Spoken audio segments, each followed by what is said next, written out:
Hello students, welcome to Global Online. This is Ankita Sood. So paper one preparation में आज हम types of research के important questions आपके लिए लेकर आए हैं। ये सवाल एज इट इज एग्जामिनेशन में ज़रूर पूछे जा सकते हैं, इसीलिए स्टूडेंट्स आप सबके कॉन्सेप्ट्स क्लियर होना भी बहुत ज़रूरी है। तो आपके कॉन्सेप्ट क्लैरिटी के लिए हमेशा की तरह हर एक क्वेश्चन के आंसर के साथ मैं इंपॉर्टेंट एक्सप्लेनेशन भी दूंगी, ताकि आप सभी आसानी से अच्छा स्कोर कर सकें। स्टूडेंट्स पेपर वन प्रिपरेशन के लिए एक कंप्लीट कोर्स हम लेकर आए हैं जहां पर आपको डेली लाइव लेक्चर्स के साथ पेपर से पहले पूरा सिलेबस तो कवर करवाया ही जाएगा। साथ ही प्रीवियस ईयर क्वेश्चंस 2018 से लेकर के 2024 तक के भी कंप्लीट करवाए जाएंगे। हर एक क्वेश्चन को इजी एक्सप्लेनेशन के साथ आपको बताया जाएगा, जिसके साथ आपको आसान ट्रिक्स दूंगी जो कि बहुत आसानी से आपको करेक्ट आंसर ढूंढने में मदद कर सकती है। साथ ही एक स्पेशल व्हाट्सएप ग्रुप में आपको ऐड किया जाता है इस कोर्स में, जिसमें कि आपको हर क्लास के बाद उसकी पीडीएफ मिल जाएगी। एंड अगर कोई भी डाउट्स हो, आपको कोई भी सवाल परेशान कर रहा हो, तो वो डाउट्स आप अपने ग्रुप में भी टीचर के साथ शेयर कर सकते हो। कंप्लीट कोर्स की जानकारी के लिए ये 2 नंबर्स आपको दिए जा रहे हैं, इन पर व्हाट्सएप के थ्रू कांटेक्ट कर लीजिए। साथ ही कुछ फ्री वीडियोस देखनी है, मॉक टेस्ट अटेम्प्ट करने हैं, तो ग्लोबल ऑनलाइन ऐप को जरूर डाउनलोड कीजिए। स्टोर सेक्शन पर सर्च बार में आपको लिखना है जेके सेट 2024 पेपर वन। कंटेंट पर जाकर कंप्लीट कोर्स आपको मिल जाएंगे। ये उन स्टूडेंट्स के लिए हैं जो कि डेली लाइव क्लासेस ज्वाइन नहीं कर पाते हैं, और बाकी सबके लिए लाइव क्लासेस भी मिलेंगी। और जैसे भी आपको कंफर्टेबल है, आप उस अकॉर्डिंग मॉर्निंग और इवनिंग बैचेस को ज्वाइन कर सकते हो। तो ये नंबर्स हैं जिन पर इजीली आप कॉन्टेक्ट कर लीजिए। फर्स्ट क्वेश्चन है, which of the following research is intervention based, cyclic in nature and improvement focused? यहाँ पर आपसे अनुसंधान के ऐसे प्रकार को ढूंढने के लिए कहा गया है जो कि हस्तक्षेप पर आधारित होता है, प्रकृति में चक्रीय होता है और सुधार पर केंद्रित होता है। कल के लाइव लेक्चर में हमने इसको डिटेल में पढ़ा था। ऑप्शंस है केस स्टडी रिसर्च, सर्वे रिसर्च, एक्सपेरिमेंटल और एक्शन रिसर्च।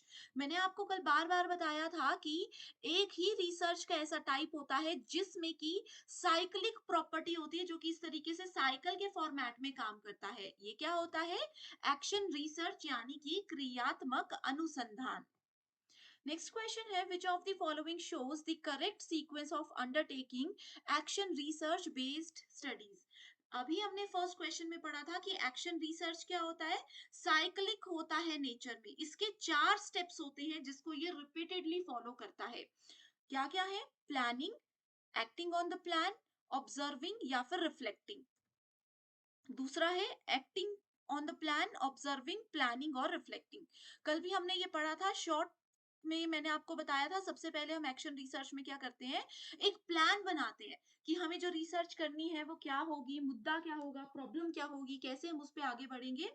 उसके बाद आता है उस प्लान पे एक्शन लेने का समय, उस पे एक्ट करना। प्लान बन गया, चलो अब उस पे काम करना शुरू कर देते हैं।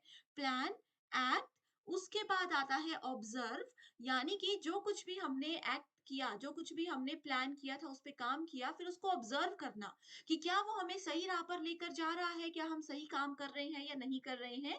देन अगला आ जाता है रिफ्लेक्ट। रिफ्लेक्ट का मतलब है कि रिफ्लेक्शन वाला पॉइंट हमें बताता है कि हमारा रिसर्च फाइनली सही से हुआ है या फिर नहीं हुआ है। So plan, act, observe and reflect. इसको यहाँ पर ऐसे लिखा है, planning, acting on the plan, observing and reflecting. So correct answer है ऑप्शन नंबर 1।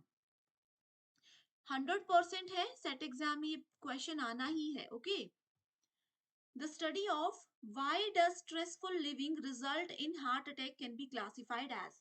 अब एक स्टडी हो रही है जहां पर ये कहा है कि जिन लोगों का तनावपूर्ण जीवन होता है, बहुत ज्यादा स्ट्रेस जो लेते हैं किसी भी चीज का, उन लोगों को हार्ट अटैक आने के चांसेस ज्यादा होते हैं। ये एक स्टडी हो रही है। ये कौन सी रिसर्च की कैटेगरी में आएगी? डिस्क्रिप्टिव, एक्सप्लेनेटरी, कोरिलेशनल या फिर फिजिबिलिटी? कल सेम एग्जाम्पल मैंने आप लोगों को बहुत डीप में बताया था। क्या होगा ये होगा एक्सप्लेनेटरी रिसर्च, यानी कि व्याख्यात्मक शोध। अब देखो क्यों लोग हार्ट अटैक से मर रहे हैं जो स्ट्रेसफुल जीवन जीते हैं।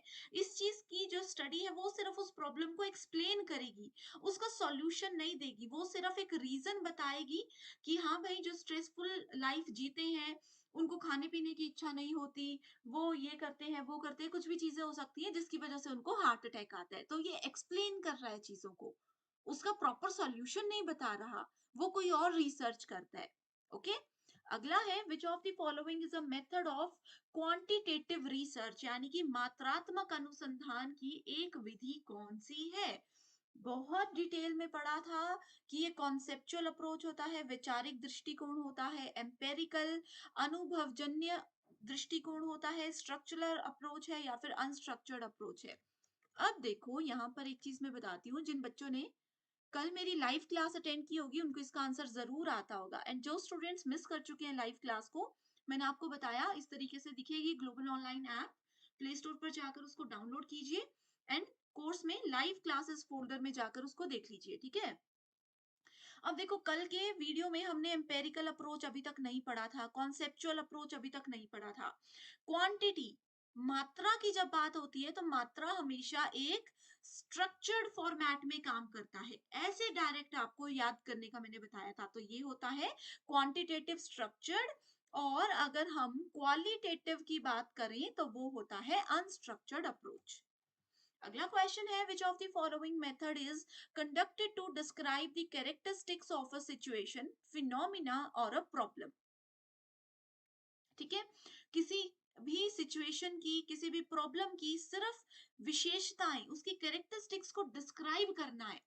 क्या बोला है यहाँ पर, डिस्क्राइब करना है, तो क्या होगा, वर्णन करना है, तो कौन सी रिसर्च होगी, ऑब्वियसली डिस्क्रिप्टिव रिसर्च होगी, क्योंकि ये सिर्फ प्रॉब्लम की वर्णन करके हमें देता है कि प्रॉब्लम क्यों हुई, कैसे हुई, कहाँ हुई, ये सब चीजें, लेकिन सॉल्यूशन क्या है वहां तक ले जाने में हमें उतनी ज्यादा मदद नहीं करता है। The study to undertake the fashion purchasing trend among Delhi customers is an example of what? ठीक है, इसमें कहा है कि दिल्ली के ग्राहकों के बीच फैशन खरीदारी की प्रवृत्ति को समझने के लिए एक अध्ययन किया गया था, कि दिल्ली के लोग कैसे फैशन को फॉलो करते हैं, क्या वहां पर ट्रेंड चल रहा है, उसके लिए क्या रिसर्च होगा, एनालिटिकल विश्लेषण होगा, कोई विशेषज्ञ आएंगे कुछ विश्लेषण करेंगे, ऐसा कुछ वहां पर होगा क्या, नहीं होगा। डिस्क्रिप्टिव, जो सिर्फ डिस्क्राइब करेंगे, एक्सप्लोरेटरी, कुछ नई खोज करेंगे, नहीं करेंगे। कोरिलेशनल, क्या वो रिलेशन बता रहे हैं कि फैशन और दिल्ली के लोगों के बीच में कुछ रिलेशन है, ये भी नहीं बता रहे, ये क्या कर रहे हैं, सिर्फ डिस्क्रिप्शन बता रहे हैं, सिर्फ ये बताएंगे कि दिल्ली के कस्टमर्स जो हैं वो कैसा फैशन फॉलो करना पसंद करते हैं, बस वर्णन कर दिया, बात खत्म हो गई। A university teacher plans to improve the study habits of students in his or her class. एक टीचर है यूनिवर्सिटी में जो सोच रहे हैं कि मेरे कक्षा में जो बच्चे हैं उनकी जो स्टडी हैबिट्स है, पढ़ने का तरीका है, समझने का तरीका है, उसमें मुझे कुछ ना कुछ इम्प्रूवमेंट करनी चाहिए, उनकी आदतों में सुधार करनी चाहिए। सो ऐसे में कौन सी रिसर्च बेस्ट रहेगी, इवैल्यूएशन, इवैल्यूएशन का मतलब होता है मूल्यांकन करना, फंडामेंटल, इसमें क्या करते हैं, ये सिर्फ आपका नॉलेज बढ़ाने में मदद करता है, लेकिन ये प्रैक्टिकली कहीं पर इस्तेमाल नहीं किया जाता एकदम से। अप्लाइड रिसर्च और एक्शन रिसर्च में बताइए क्या होगा आंसर, आंसर होगा एक्शन रिसर्च, क्योंकि टीचर ने अगर सोच ही लिया है कि वो इम्प्रूव करना चाहते हैं तो उनको इमीडिएट एक्शन लेना होगा, तो वो हो गया एक्शन रिसर्च। नेक्स्ट है assertion reason based question, qualitative research have higher degree of flexibility, बहुत ज्यादा फ्लेक्सिबल होता है, ये वाला पॉइंट भी हमने कल डिस्कस किया था। And qualitative research, in the qualitative research the response of participant determines the question researcher should ask next. ठीक है, गुणात्मक शोध में प्रतिभागियों की प्रतिक्रिया ये निर्धारित करती है कि शोधकर्ता को अगला प्रश्न क्या पूछना चाहिए। सो इसमें बोथ स्टेटमेंट सही है, असर्शन भी सही है, कारण भी सही है, और दोनों एक दूसरे से जुड़े हुए भी हैं, क्योंकि ये पार्टिसिपेंट को शोधकर्ता, इसमें कहा है कि प्रतिभागियों की प्रतिक्रिया ये निर्धारित करती है कि शोधकर्ता जो रिसर्चर है उनको अगला प्रश्न क्या पूछना चाहिए, इसीलिए इसको फ्लेक्सिबल कहा जाता है। ये दोनों चीजें इस तरीके से जुड़ी हुई हैं। Which of the following are characteristics of qualitative research. ठीक है, सो देखो ये दोनों चीजें मैंने आपको कल भी बताया था कि क्वालिटेटिव क्वांटिटेटिव इंपॉर्टेंट है, ये सब प्रीवियस ईयर क्वेश्चंस ही मैं लेकर आई हूँ, ठीक है। aims at getting meaning, feeling and describe the situation, तो क्या ये क्वालिटेटिव की प्रॉपर्टी थी, याद कीजिए। अगर अभी भी कंफ्यूज हो तो स्टूडेंट्स आप लोगों को फिर मैं यही कहूंगी वापस से वो लाइव लेक्चर की रिकॉर्डेड जो क्लास है वो अवेलेबल है, उसको देख लीजिए और फिर समझिए। तो ये सही है। क्वालिटेटिव रिसर्च मीनिंग, फीलिंग और सिचुएशन को डिस्क्राइब करने में मदद करता है।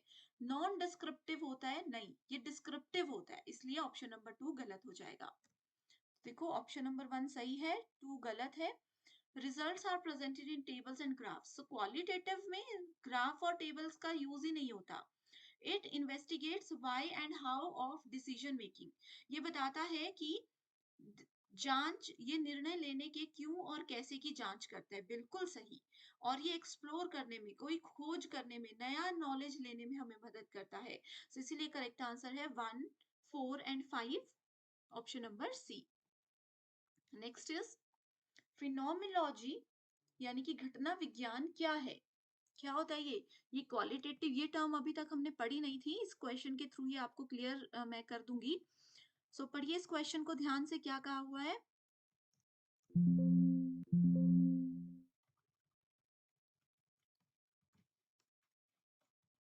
ओके, सो इसमें कहा है फॉर्म ऑफ क्वालिटेटिव रिसर्च, कि ये एक क्वालिटेटिव रिसर्च का टाइप होता है, उसका एक फॉर्म होता है।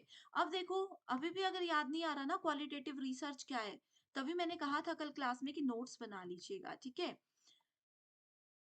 तो ये सही है, ये क्वालिटेटिव रिसर्च का एक टाइप होता है, बेस्ड ऑन इंडिविजुअल एक्सपीरियंस नहीं। इन्वॉल्व सिमुलेशन, इसमें अनुकरण शामिल होते हैं, बिल्कुल ओके, सॉरी, क्वालिटेटिव ये होता है, बिल्कुल सही है, ऑप्शन नंबर 1 तो सही ही रहेगा। उसके बाद इंडिविजुअल एक्सपीरियंस, व्यक्तिगत अनुभवों पर भी आधारित होता है, सो ए बी सही है। इन्वॉल्व सिमुलेशन यानी कि अनुकरण होता है, नहीं होता है। अप्रोच टू रिव्यू लिटरेचर, इसमें लिटरेचर को रिव्यू करने से रिलेटेड कोई टर्म इस्तेमाल नहीं की जाती, इसलिए करेक्ट आंसर आ गया option number C, that is A and B only.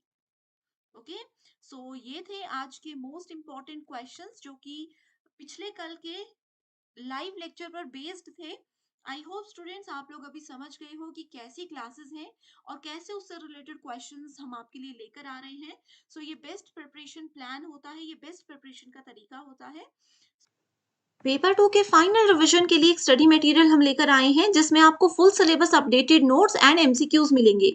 MCQs के साथ स्टूडेंट्स यहाँ पर आपको आपके स्टेट और अदर स्टेट्स के पीवाईक्यूज भी हम प्रोवाइड करवाते हैं। एंड ये सारा कंटेंट पीडीएफ की हेल्प से मिलेगा, जो कि ना सिर्फ एग्जामिनेशन बल्कि इसके बाद होने वाले इंटरव्यू को क्वालिफाई करने में भी आपको हेल्प करेगा। तो ये जो भी सब्जेक्ट्स आपके सामने हैं, आपको इनके फाइल्स का एक्सेस मिल सकता है। इसके लिए गिवन नंबर्स पर आपको व्हाट्सएप के थ्रू कांटेक्ट करना है और पूरी जानकारी मिल जाएगी। तो आई होप आपको ये सेशन पसंद आया है, कमेंट करके जरूर मुझे बता दीजिएगा, ताकि मैं भी मोटिवेटेड रहूं और अच्छे से सेशंस आपके लिए लेकर आती रहूं। So thank you so much and I wish you all the very best.